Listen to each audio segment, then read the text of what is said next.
And so a lot of time we will work with our client really focusing on what makes sense, right? Creating the right architecture. And I'm an old school technologist. I remember way back when I first started working in internet, if you have the right architecture, it's timeless.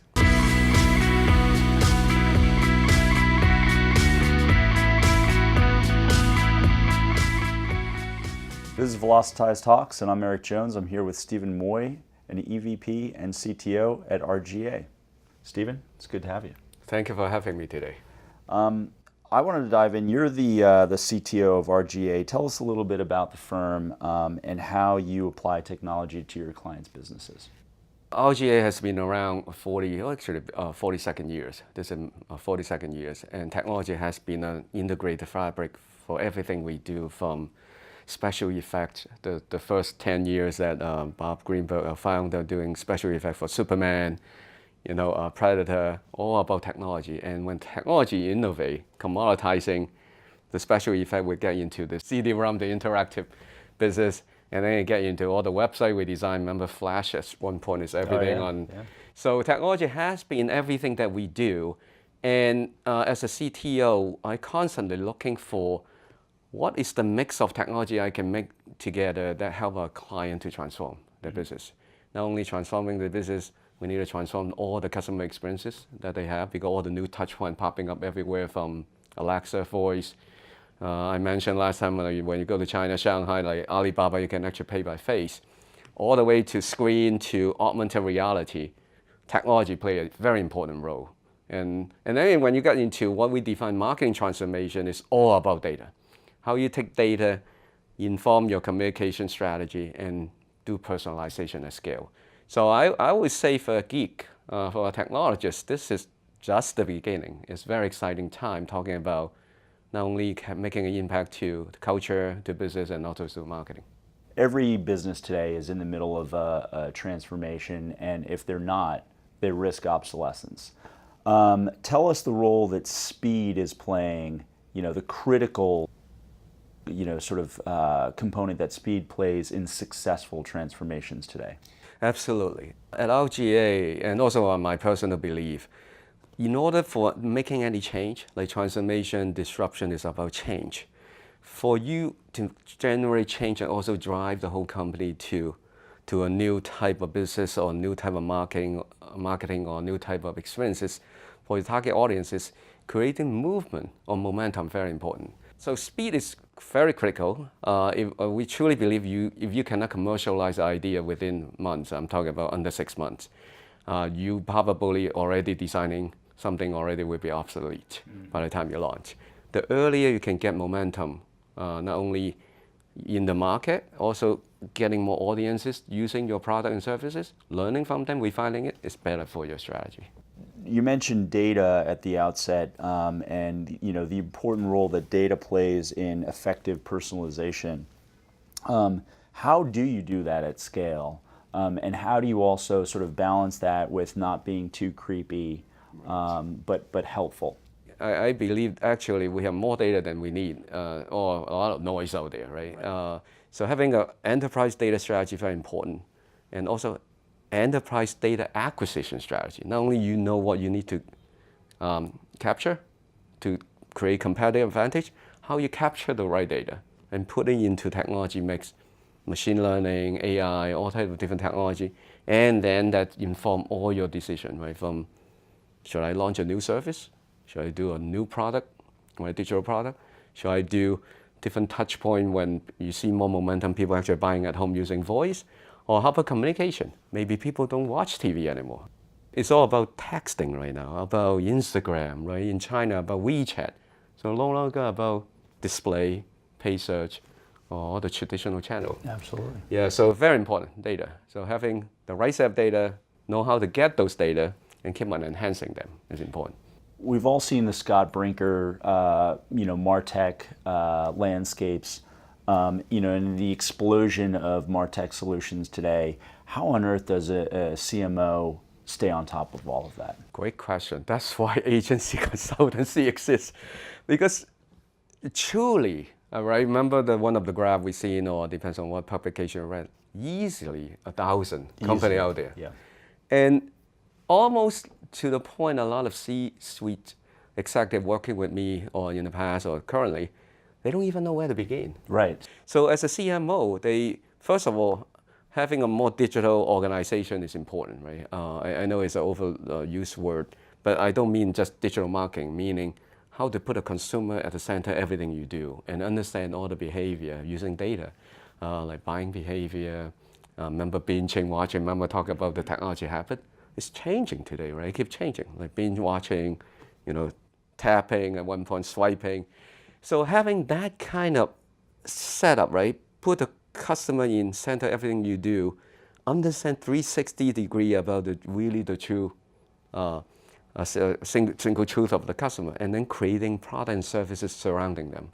And I always believe it's about test and learn, right? If you can take a new idea, either new services or new product or even new business model, quickly go to market and capture the data and learn from, and fail fast. I know a lot of people talk about fail fast, but once you learn more and more about it, and then you can evolve. It's complicated. Yeah. I think also make company like RGA and myself like very exciting about we can roll up the sleeve working with our client, and because there's no silver bullet out there. Right. You mentioned test and learn. I think that's a really important point. What percentage would you actually recommend of a marketing budget being devoted to experimentation? I would say, if I have to advise my client, at least 20%, 25%, it's a quarter of it. Because everything, like a lot of, currently we're working with a lot of clients in the innovation pipeline, if you will, right? Let's say using data for example. I have seen some client actually compress the time frame, like every month they want to generate more ideas. That way you can keep on testing them. So in the process, you need bake-in testing already. In some cases, maybe that's regulatory requirement, they may take longer. But we always advise a client, everything they do, test it first, right? You don't have to test like the mass audience. Do selectively, using technology, you can do it at scale. Given where you sit, and the wonderful brands that you're able to work with, what do you think the website of tomorrow actually looks like? The very popular choice right now is called Headless, right? In the world of Headless, is the design principle that you can create different experience across zero dimension, and what I mean zero dimension, voice, facial recognition, or even smell, to two dimension, which is the screen-based, right? Your tablet, your mobile phone, your browser, all the way to multi-dimensional VR, AR, maybe even hologram in the future. I would say when you design experiences, you have to decouple the logic about the actual experience on the touch point, and also where the content and all the other products and services. And so a lot of time we will work with our client really focusing on what makes sense, right? Creating the right architecture. So we are in a time, right? Technology is so mature. You don't have to write assembly or COBOL or C++. There's a lot of front-end technology, very, very easier to create the experiences. And also the CPU power. Look at the cloud computing right now. I mean, I still remember when I was doing, long time ago, doing .com e-commerce solution. We have to do capacity planning by CPU, peak time, how to plan on Black Friday. We are in the world right now, you can just maybe oversimplify. You can click a switch, right? Like AWS can scale. So I think with your credit card. Exactly. So I think the future of website, I would say website just one connotation of the experiences. I would look at the whole orchestration of all the experience across the consumer journey. I love that description of Headless, by the way. That was one of the simplest, most elegant. I try to explain to my client this week. Well, let me explain. It's just getting more popular. It has been done long time ago. Remember all the different design pattern and surface architecture, but it's become more popular because of the world we're living in, all the different touch points popping up. Yeah, and I think people they sort of understand it now a little bit more clearly. You talked about, the all importance of putting the customer at the center of everything that you do. What are some of the ways that you've actually used data yourself to kind of transform that customer experience? Oh, great question. We work with financial services across category like CPG, And believe it or not, a lot of time, I'm overgeneralizing, but I would say over 50% of our clients, they don't have one single view of a customer. Because what happened is, over time when they become an enterprise, they have become more functionally focused. What I meant is how they organize themselves. You have IT, you have marketing, you have brand, you have media, you have store people, you have digital group, online. They all capture different aspects of the customer data.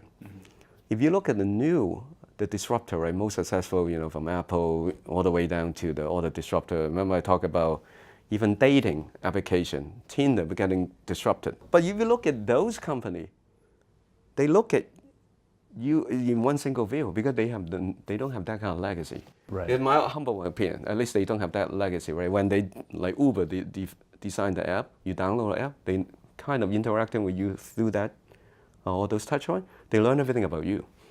So it's important about not only putting at the center, it's about understanding all the different touch points, different behavior, how you gather the right data, communicate the right way, understand the context about where she's from, right? Different touch point, and orchestrate those experiences. And breaking down those silos where the data is all sort of located. Technologies, well, it's one of, if not the most important lever for brands today, but it's no substitute for creativity. Absolutely. And so how do you balance that, art and science of what you do? When technology continues to evolve, right, and everything will become more table stake, right? Like one-to-one communication, we talk about sending personalized email, everybody can do it. All the way to the voice, right? Everybody could have Alexa skill, right? So in that world, we're being disrupted every moment, all the brand competing every single micro moment. Having a brand purpose, very important. The first, we will advise our client, make sure they really communicate through having a very unique point of view about the purpose, and also communicate through the brand, every single interface and every single touch point. Like for example, right, when we, at one point, right, our strategy team look across, if they have to, we had the opportunity to work with Volvo a few years ago. If you listen to the C-level, how they describe Volvo as a car company, they actually don't consider themselves as a transportation company. Their mission, the purpose, is about ending fatality on road. Once you understand that purpose, the platform much bigger all of a sudden. So you see how they evolving, right? All the innovation they around is not about selling you more car, about how to end fatality on the road. Second, we believe gotta be a value exchange between everything you communicate. Like as I said, right, everybody could have a Alexa skill, but doesn't mean that is good for your brand or adding value to your consumer. So how you focusing on every single touch point you're doing any innovation, solving a problem or adding value to your consumer life. Third would be you have all these touch points, right? How you bring those brand promise through those interfaces, from mobile phone to maybe eventually Google Glass will come along, or Magic Mirror, all those touch points you can communicate through. And then fourth, we believe, again, it's a shift. We truly believe it's not talking at them and how to turn them into a member, why they join you or why they keep on coming back, engaging you. And then fifth, I talk about, we truly believe it's an ecosystem that you have to create to not only communicating the brand promise, because in the world I just described, every moment a startup going to disrupt you. Having an ecosystem, every touch point adding value, every new product and service, it all makes sense working in orchestrated fashion is a competitive advantage. And then last but not least, we always believe cultural relevancy. We believe bottom-up culture, meaning people already talk about your brand. You should join the conversation, help them co-create the brand. If you see some of the more successful brands, I would say like Apple, people actually, it's like a membership almost, right? People will line up to get, they don't even have to do a lot of marketing about the phone. People will line up and get their phone. That's the difference. Just like Tesla, right? Not a lot of budget on advertising. They sold out all their cars. Yeah. So that's a powerful about brand. How do you, set about sort of challenging yourself, and sort of pushing yourself farther? A couple ways. First, I talk to client a lot. I actually learn the most from my clients, because they have real business problem and all the constraint that you can never even imagine. So talking to a client, very important. I learned so much. And a second pillar is talking to a company like you guys. I'm out there talking to a lot of different companies. Of course, you talk to the big boys, the top 5 like IBM, Oracle of the world. But I would consider in the disruptive, the second pillar I would call disruptive technology like you guys, right? WP Engine and some other technology. How come you guys are getting so much momentum? Why are a lot of your target audience and using the technology? Remember your CTO talked about, you're the second CMS. You don't need to be the first CMS. And also there's a speed notion to it, right? And that verified my hypothesis. So talking to technology partners like you guys, I learned the most. Because I can contrast you guys, some are doing well here, some not doing well here. Like, how they all have a different take. And then thirdly, is really talking to the team, like the designer, we always integrate the team. They all have a different orientation or different frame, look at the problem. Because I always come from tech or business, I will look at the problem very in a, I call converted thinking way, meaning I always try to summarize. Let me keep summarizing it, and I try to find a solution because being an engineer. We've taught the creative type, they're a diverted thinker, I call. One idea become 5, 5 become 10. Wow, and then keep going, but it's magical. One of the questions we love asking is a book that you'd like to recommend for our viewers. Oh, wow. I'm old school. I still believe that is my my number one book is the, have you heard about Innovator's Dilemma? Absolutely. That is still timeless. I remember when I read it, it's during the internet time, right, 20 years ago. Oh my God, I'm gonna date ourselves. 20 years ago. They talk about, remember hard drive industry? Yeah. We are witnessing the same. Now, the only difference, the pace is compressed, like speed. Remember from the big hard drive industry, took a decade, got disrupted, right? Now we're talking about months. So that's still my number one book I would recommend anybody that want to understand innovation, business strategy, timeless. Thank you again, Steven, for coming on the show. Thank you. Thank you for having me. That was Steven Moy, an EVP and CTO at RGA.